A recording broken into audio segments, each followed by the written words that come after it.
जिंदगी कांटों का सफर है, हौसला इसकी पहचान है।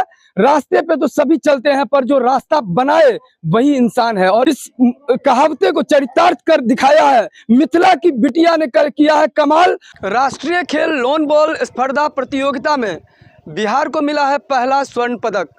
25 वर्ष के बाद बिहार को स्वर्ण पदक दिलाने का काम किया है। कहते हैं संघर्ष में इंसान अकेला होता है, लेकिन सफलता में सारी दुनिया उसके साथ होती है।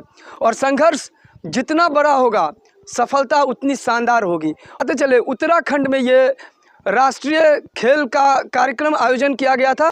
जो स्वर्ण पदक लाई है वो बिटिया इस वक्त हमारे साथ है, खुशबू कुमारी। जिस तरीके का इनका स्थिति रहा है, एकदम गरीब परिवार से बिलोंग करती है। और कहते हैं success will kiss your feet if you have a strong determination. विशेष हम बात करेंगे। इस समय आप जो है कैसा अनुभव कर रहे हैं इसमें राष्ट्रीय खेल का? आपने ये जो है गोल्ड मेडल जीता है, किसी का सपना होता है और वो सपना